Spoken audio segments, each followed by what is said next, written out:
नमस्कार। आज हम कुबरनेटिस की दुनिया में गोता लगा रहे हैं और एक बहुत ही जरूरी चीज समझने वाले हैं, सर्विसेज। जी। सोचिए, क्लस्टर में एप्लीकेशंस चलते हैं पॉड्स में, लेकिन ये पॉड्स तो आते जाते रहते हैं, उनका आईपी बदलता रहता है। हाँ, ये परमानेंट नहीं होते। तो फिर बाहर से ट्रैफिक या दूसरी सर्विसेज इन तक लगातार सही तरीके से कैसे पहुंचे, ये एक बड़ा सवाल है। ये बिल्कुल बुनियादी चुनौती है कुबरनेटिस में। मतलब अगर आप सीधे पॉड के आईपी से कनेक्ट करेंगे ना, हाँ। तो जैसे ही वो पॉड रीस्टार्ट हुआ, मान लो क्रैश हो गया या स्केल डाउन हुआ, तो उसका आईपी बदल जाता है। अच्छा। और आपका कनेक्शन गया, टूट गया। तो ये भरोसेमंद नहीं है बिल्कुल भी, खासकर बड़े सिस्टम्स के लिए। तो कुबरनेटिस को एक ऐसा, क्या कहते हैं, परमानेंट एड्रेस चाहिए था, एक फिक्स्ड पॉइंट जो अंदर चाहे जो भी बदलता रहे वो टिका रहे। अच्छा, तो यहीं पे सर्विसेज आती है। एग्जैक्टली, यहीं पे सर्विसेज का रोल आता है। तो ये कुबरनेटिस सर्विस है क्या आखिर, आसान शब्दों में?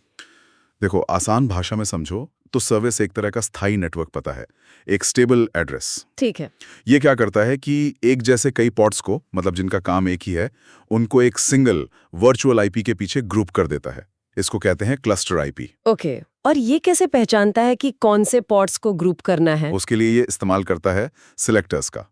आप पॉड्स बनाते समय उन पर लेबल लगा देते हैं, जैसे app.web सर्वर या tier.backend। अच्छा, जैसे टैग्स होते हैं। हाँ बिल्कुल, टैग्स की तरह।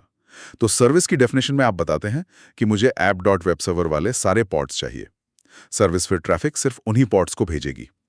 पर्दे के पीछे पॉड कम हो, ज्यादा हो, बदल जाएं, सर्विस को फर्क नहीं पड़ता। ये कैफे वाला उदाहरण मुझे काफी सही लगता है इसे समझने के लिए। हाँ, वो अच्छा है। जैसे शहर में एक कॉफी चेन के कई आउटलेट हैं, वो हमारे पॉड्स हो गए। अब ग्राहक को इससे मतलब नहीं कि वो किस दुकान पे जा रहा है, वो तो बस ब्रांड के नाम से जाता है, मुख्य कैफे ब्रांड पर।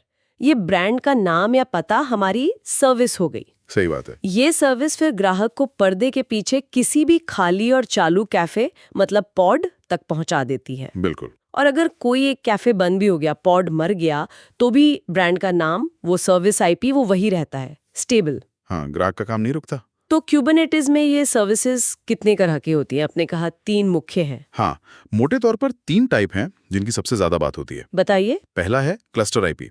ये डिफॉल्ट है, मतलब आप टाइप नहीं बताओगे तो यही बनेगा। ओके। दूसरा है नोड पोर्ट। ये क्लस्टर के बाहर से एक्सेस देने का एक तरीका है। और तीसरा है लोड बैलेंसर।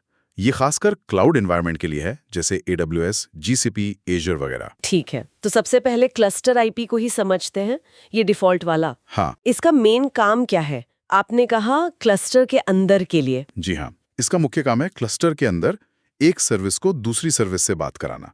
मान लो आपका एक फ्रंट एंड है जो यूजर को दिखता है, और एक बैक एंड है जहां सारा लॉजिक है। तो फ्रंट एंड को बैक एंड से बात करनी पड़ेगी। हाँ, डेटा लेने के लिए। बिल्कुल। तो ये जो अंदरूनी बातचीत है, हाँ। इसके लिए क्लस्टर आईपी बेस्ट है। इसे बनाते कैसे हैं? वो YAML वाली फाइल से? हाँ, कुबरनेटिस में ज्यादातर चीजें YAML से ही डिफाइन होती हैं। आप एक YAML फाइल बनाएंगे, उसमें बताएंगे कि सर्विस का नाम क्या है, मान लो बैकएंड सर्विस। ठीक है। फिर बताएंगे कि ये कौन से पॉड्स को टारगेट करेगी, सेलेक्टर के जरिए, जैसे ऐप, बैकएंड। ओके। और फिर पोर्ट्स बताएंगे कि सर्विस के पोर्ट 80 पर जो ट्रैफिक आए, उसे पॉड के अंदर पोर्ट 8080 पर भेजना है, या जो भी आपका एप्लीकेशन पोर्ट हो। अच्छा, और ये जो आईपी बनता है, क्लस्टर आईपी, वो बाहर से एक्सेस नहीं होता? बिल्कुल नहीं, ये सिर्फ क्लस्टर के अंदर का वर्चुअल आईपी है। क्लस्टर के अंदर कोई दूसरा पॉड इसे एक्सेस करने के लिए बस सर्विस के नाम का इस्तेमाल कर सकता है, जैसे http.backend-service। ये तो काफी आसान बना देता है अंदरूनी कम्युनिकेशन को। हाँ, यही इसका सबसे बड़ा फायदा है, सर्विस डिस्कवरी। आपको पॉड्स के बदलते आईपी की चिंता ही नहीं करनी, बस सर्विस का नाम यूज करो। माइक्रो सर्विसेज आर्किटेक्चर में तो ये मतलब जान है। इतनी सारी सर्विसेज आपस में बात करती हैं, अगर आईपी मैनेज करना पड़ता तो बहुत मुश्किल होता। सही बात है। अच्छा, ये तो हुई अंदर की बात, पर अगर एप्लीकेशन को बाहर की दुनिया को दिखाना हो, वेबसाइट है जैसे, तब? हाँ, तब क्लस्टर आईपी काम नहीं आएगा। उसके लिए फिर आता है नोड पोर्ट। नोड पोर्ट, नाम से लग रहा है नोड पर पोर्ट। बिल्कुल। नोड पोर्ट सर्विस क्या करती है कि वो क्लस्टर के हर नोड पर, हर मशीन पर एक खास पोर्ट खोल देती है। हर नोड पर? हाँ, हर वर्कर नोड पर। और ये पोर्ट नंबर 30,000 से 32,767 के बीच का होता है। अच्छा, एक फिक्स्ड रेंज है। हाँ जी। तो आप YAML में टाइप नोड पोर्ट लिखते हैं, सर्विस का नाम, सिलेक्टर, पोर्ट्स वगैरह बताते हैं। कुबरनेटिस हर नोड पर या तो खुद एक पोर्ट चुन लेगा इस रेंज से, या आप खुद भी बता सकते हैं, जैसे 30080। तो फिर बाहर से एक्सेस कैसे होगा? बाहर से कोई भी आपके क्लस्टर के किसी भी नोड का पब्लिक आईपी ले और उसके आगे ये वाला पोर्ट नंबर लगा दे, जैसे http डॉट किसी भी नोड का IP डॉट 30080। ट्रैफिक उस नोड पर आएगा और कुबरनेटिस उसे सही पोर्ट तक भेज देगा। ये सुनने में तो ठीक लग रहा है। जल्दी से कुछ बाहर से एक्सेस करना हो तो। हाँ, टेस्टिंग के लिए या डेवलपमेंट के लिए ये क्विक तरीका है। आपने सर्विस बनाई, नोड का आईपी लिया, पोर्ट लगाया, चल गया। लेकिन मुझे लग रहा है इसमें कुछ लेकिन है। हाँ, प्रोडक्शन के लिए इसमें कुछ दिक्कतें हैं। पहली बात, आपको नोड्स के आईपी पता होने चाहिए। अगर क्लस्टर बड़ा है, नोड्स आते जाते रहते हैं, तो ये मैनेज करना मुश्किल है। हाँ, कौन सा आईपी दें यूजर को? सही। दूसरी बात, हर नोड पर एक पोर्ट खुला छोड़ना सिक्योरिटी के हिसाब से ये ठीक नहीं माना जाता। अटैक सरफेस बढ़ जाता है। और तीसरी, वो जो 30,000 वाली रेंज है वो लिमिटेड है।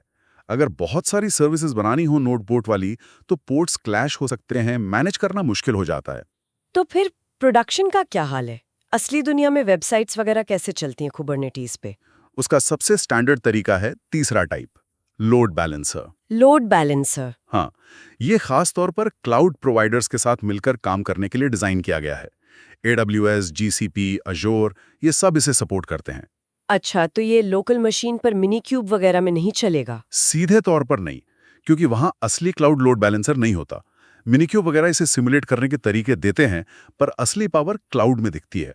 तो होता क्या है जब हम type dot load balancer set करते हैं? जब आप YAML में टाइप डॉट लोड बैलेंसर लिखते हैं, तो क्यूबरनेटीज आपके क्लाउड प्रोवाइडर के API को कॉल करता है। अच्छा, बैकग्राउंड में। हाँ जी, क्यूबरनेटीज कहता है, हे AWS, GCP, Azure, मेरे लिए एक बाहरी लोड बैलेंसर बनाओ और उसे इस क्यूबरनेटीज सर्विस से जोड़ दो। वाह! क्लाउड प्रोवाइडर फिर अपना लोड बैलेंसर बनाता है, जैसे AWS का ELB या GCP का क्लाउड लोड बैलेंसर, और उसे एक पब्लिक IP एड्रेस देता है। ये वो IP है जो दुनिया में कहीं से भी एक्सेस हो सकता है। और ट्रैफिक फिर? ट्रैफिक इस पब्लिक IP पर आता है।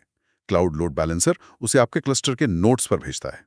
अब मजे की बात यह है कि लोड बैलेंसर सर्विस बनाने पर ना क्यूबरनेटीज अपने आप एक नोड पोर्ट सर्विस भी बना देता है बैकग्राउंड में। अच्छा। हाँ, क्लाउड लोड बैलेंसर असल में ट्रैफिक उसी नोड पोर्ट के जरिए अंदर भेजता है। अच्छा। नोड पोर्ट फिर उसे आगे क्लस्टर IP जो भी इंटरनली बनता है के जरिए सही पोर्ट तक पहुंचाता है। ओह, तो ये लेयर्स में काम करता है। हाँ, load balancer, node port, pods. बिल्कुल। लोड बैलेंसर आपको एक सिंगल स्टेबल पब्लिक IP देता है। अंदर के नोड्स या पोर्ट्स की चिंता आपको नहीं करनी पड़ती। तो YML में बस टाइप लोड बैलेंसर लिखना है, सेलेक्टर बताना है, पोर्ट्स बताने हैं। हाँ, जैसे मान लो आपने MyApp LB नाम की सर्विस बनाई, टाइप लोड बैलेंसर, जो ऐप MyApp वाले पोर्ट्स को पोर्ट 80 पर टारगेट कर रही है। क्लाउड प्रोवाइडर कुछ देर में इसे एक बाहरी IP दे देगा, जैसे HTTP 54.123.45.67। यही IP आप DNS में मैप करेंगे अपनी वेबसाइट के नाम से। और मिनी क्यूब में अगर ट्राई करना हो तो? मिनीक्यूब में आप सर्विस बनाने के बाद कमांड चला सकते हैं, मिनीक्यूब सर्विस MyApp LB। वो आपको एक URL देगा जिससे आप उसे एक्सेस कर सकते हैं। वो एक तरह का सिमुलेशन है। समझ गई। तो प्रोडक्शन के लिए लोड बैलेंसर ही बेस्ट है? ज्यादातर वेब एप्लीकेशंस के लिए हाँ, ये स्केलेबल है। ट्रैफिक बढ़ेगा तो क्लाउड लोड बैलेंसर संभाल लेगा। हाई अवेलेबल है, एक नोड गया तो दूसरों पर ट्रैफिक भेज देगा, और मैनेजमेंट आसान है। लोड बैलेंसर का सिरदर्द क्लाउड प्रोवाइडर का है। बस शायद खर्चा थोड़ा ज्यादा होता होगा। हाँ, क्लाउड लोड बैलेंसर फ्री नहीं होते, उसकी कॉस्ट आपके क्लाउड बिल में जुड़ती है। ये एक ट्रेड ऑफ है। ठीक है, तो अगर हम इन तीनों को एक साथ देखना चाहें, मान लो कोई नया सीख रहा है, तो क्या वो एक ही पॉड को अलग अलग तरीके से एक्सपोज करके देख सकता है? हाँ, बिल्कुल देख सकता है। ये अच्छा तरीका है समझने का। कैसे? मान लो आपने एक Nginx पॉड बनाया, क्यूब कंट्रोल रन Nginx करके। ठीक है। पहले उसे सिर्फ क्लस्टर IP से एक्सपोज करो। Kube control expose pod Nginx, name Nginx-internal, port 80। ये सिर्फ अंदर से चलेगा। ओके। फिर उसी पॉड को नोड पोर्ट से एक्सपोज करो। Kube control expose pod Nginx, name Nginx-dev, port 80, type equals to node port. फिर minikube service Nginx dev URL अगर मिनीक्यूब है, या नोड IP.port से एक्सेस करो। और आखिर में उसी पॉड को लोड बैलेंसर से एक्सपोज करो। kubectl expose pod Nginx, name is equal to Nginx prod, port is equal to 80, type is equal to load balancer। अगर क्लाउड पे हो तो बाहरी IP मिलेगा, मिनी क्यूब पर हो तो mini cube service Nginx prod चलाओ। अच्छा, इससे पूरा फ्लो समझ आ जाएगा। हम्म अंदरूनी एक्सेस, फिर लिमिटेड बाहरी एक्सेस, फिर फुल पब्लिक एक्सेस। एग्जैक्टली ये दिखाता है कि कैसे एक्सपोजर लेवल बढ़ता जाता है और ट्रैफिक फ्लो भी क्लियर होता है।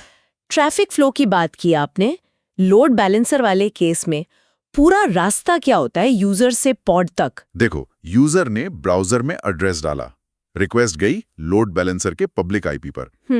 क्लाउड लोड बैलेंसर ने उसे क्लस्टर के किसी एक नोड के नोड पोर्ट पे भेजा। ठीक है। नोड पर ट्रैफिक आया, क्यूबरनेटिस का इंटरनल नेटवर्किंग क्यूब प्रॉक्सी उसे सर्विस के क्लस्टर आईपी पर ले गया। ओके। और क्लस्टर आईपी सर्विस ने फाइनली उसे किसी एक सही और स्वस्थ पॉट तक पहुंचा दिया। वाह, काफी सारी लेयर्स है इसमें तो। हाँ, ये सब मिलकर ट्रैफिक को सही जगह पहुंचाना सुनिश्चित करते हैं। अच्छा, एक और बात, आपने कहा था कि क्लस्टर आईपी में सर्विस को नाम से एक्सेस कर सकते हैं।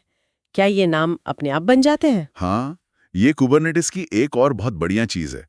क्लस्टर के अंदर एक डीएनएस सिस्टम होता है। डीएनएस? जैसे इंटरनेट पर होता है? हाँ, वैसा ही, पर सिर्फ क्लस्टर के अंदर के लिए। हर सर्विस को ऑटोमेटिकली एक डीएनएस नाम मिल जाता है। कैसे? उसका फॉर्मेट क्या होता है? फॉर्मेट होता है सर्विस का नाम, नेम स्पेस का नाम, svc.cluster.local। उदाहरण? मान लो डिफॉल्ट नेम स्पेस में बैकएंड सर्विस नाम की सर्विस है, तो क्लस्टर के अंदर कोई भी उसे http.backendservice.default.svc.cluster.local से एक्सेस कर सकता है। या अगर सेम नेम स्पेस में है तो सिर्फ http.backendservice से भी काम चल जाता है। अरे वाह, तो आईपी याद रखने की जरूरत ही नहीं? बिल्कुल नहीं। सर्विस डिस्कवरी के लिए ये डीएनएस वाला तरीका बहुत पावरफुल और भरोसेमंद है। कोड में आप सर्विस का नाम लिखते हैं, आईपी की चिंता नहीं करते। ये तो बहुत ही अच्छा है। चलो, अब इन सबको मिला के एक असली दुनिया का उदाहरण सोचें। मान लो एक ऑनलाइन स्टोर बना रहे हैं। ठीक है। तो उसमें एक तो होगा फ्रंट एंड, जो ग्राहक देखेंगे। हाँ, वेबसाइट। उसे तो इंटरनेट से आना चाहिए ट्रैफिक, तो उसके लिए लोड बैलेंसर टाइप सर्विस। ठीक है। फिर मान लो एक है प्रोडक्ट कैटलॉग सर्विस, जो प्रोडक्ट्स की लिस्ट दिखाती है। इससे तो शायद सिर्फ फ्रंट एंड ही कॉल करेगा ना? हाँ, ज्यादातर केस में। तो इसके लिए क्लस्टर आईपी काफी है, इसे बाहर से एक्सपोज करने की जरूरत नहीं। ओके। और मान लो एक ऑर्डर सर्विस है जो ऑर्डर लेती है। इसे भी शायद फ्रंट एंड ही कॉल करेगा। हाँ, या हो सकता है कोई एडमिन टूल कॉल करे, पर वो भी क्लस्टर के अंदर से ही, तो इसके लिए भी क्लस्टर आईपी ठीक है। और पीछे एक डेटाबेस भी होगा, MySQL या कुछ। हाँ, उसे कौन एक्सेस करेगा? उसे तो सिर्फ आपकी बैकएंड सर्विसेज जैसे ऑर्डर सर्विस, प्रोडक्ट सर्विस ही एक्सेस करेंगे। तो उसके लिए भी क्लस्टर आईपी ही। डेटाबेस को सीधे इंटरनेट पर कभी एक्सपोज नहीं करना चाहिए। तो फ्लो हुआ internet globe, load balancer, front end pods, फिर फ्रंट एंड अंदर ही अंदर बात करेगा क्लस्टर आईपी, प्रोडक्ट सर्विस और क्लस्टर आईपी ऑर्डर सर्विस से, और ये सर्विसेज बात करेंगी क्लस्टर आईपी डेटाबेस से। एकदम सही। ये आर्किटेक्चर दिखाता है कि कैसे आप अलग-अलग सर्विस टाइप यूज करके सिक्योरिटी और एक्सेस कंट्रोल करते हैं। जो बाहर चाहिए वो लोड बैलेंसर, जो अंदर ही अंदर बात करनी है वो क्लस्टर आईपी से। बढ़िया। तो आज हमने क्यूबरनेटिस सर्विसेज को काफी अच्छे से समझ लिया। हाँ, उम्मीद है। संक्षेप में, ये वो तरीका है जिससे क्यूबरनेटिस पॉड्स के आने जाने वाली प्रॉब्लम को सॉल्व करता है और नेटवर्क कनेक्टिविटी देता है। बिल्कुल। और 3 मुख्य फ्लेवर देखे हमने। पहला, क्लस्टर आईपी, डिफॉल्ट, सिर्फ क्लस्टर के अंदर बातचीत के लिए, सबसे कॉमन और सिक्योर अंदरूनी कामों के लिए। दूसरा, नोड पोर्ट, हर नोड पर पोर्ट खोलकर बाहरी एक्सेस, डेव टेस्ट या खास जरूरतों के लिए। और तीसरा, लोड बैलेंसर, क्लाउड का लोड बैलेंसर इस्तेमाल करके पब्लिक आईपी देता है। प्रोडक्शन में पब्लिक फेसिंग एप्स के लिए स्टैंडर्ड तरीका। इन तीनों का अंतर समझना और सही वाला चुनना बहुत जरूरी है। हाँ जी, ये आपके एप्लीकेशन की पहुंच, उसकी सुरक्षा, लागत और उसे मैनेज करना कितना आसान या मुश्किल होगा, सब पर असर डालता है। सही सर्विस चुनना एक जरूरी डिजाइन डिसीजन है। तो सुनने वालों के लिए ये जानना जरूरी है कि अपनी जरूरत के हिसाब से सही टूल चुनें। बिल्कुल। अच्छा, जाते जाते एक सवाल छोड़ जाते हैं सोचने के लिए। जरूर। हमने देखा कि एक सर्विस को लोड बैलेंसर से बाहर कैसे लाएं, पर सोचिए अगर आपके क्लस्टर में दसियों अलग-अलग सर्विसेज चल रही हों, एक ब्लॉग, एक दुकान, एक एपीआई गेटवे और भी बहुत कुछ। बड़ा क्लस्टर। क्या आप हर एक के लिए अलग लोड बैलेंसर बनाएंगे? वो तो महंगा हो जाएगा। हाँ, और आईपी एड्रेस भी बहुत सारे लगेंगे। तो क्या कोई ऐसा तरीका है कि एक ही बाहरी लोड बैलेंसर आईपी से ये सारी अलग-अलग सर्विसेज मैनेज हो जाएं। मतलब ट्रैफिक आए एक आईपी पर, लेकिन अगर यूआरएल में blog.example.com है तो ब्लॉग वाली सर्विस पर जाएं, shop.example.com है तो दुकान वाली पर जाएं, या फिर पाथ एपीआई है तो एपीआई वाली सर्विस पर जाएं। बहुत अच्छा सवाल है। मतलब एक ही एंट्री पॉइंट से स्मार्ट राउटिंग कैसे करें, L7 राउटिंग जिसे कहते हैं। हाँ, क्या कुबरनेटीज में इसका कोई जुगाड़ है? इस पर सोचिएगा जरूर। ये हमें कुबरनेटीज की एक और बहुत ही पावरफुल चीज की तरफ ले जाता है। शायद अगली बार बात करेंगे उस पर। बिल्कुल, चलिए आज के लिए इतना ही। धन्यवाद। धन्यवाद।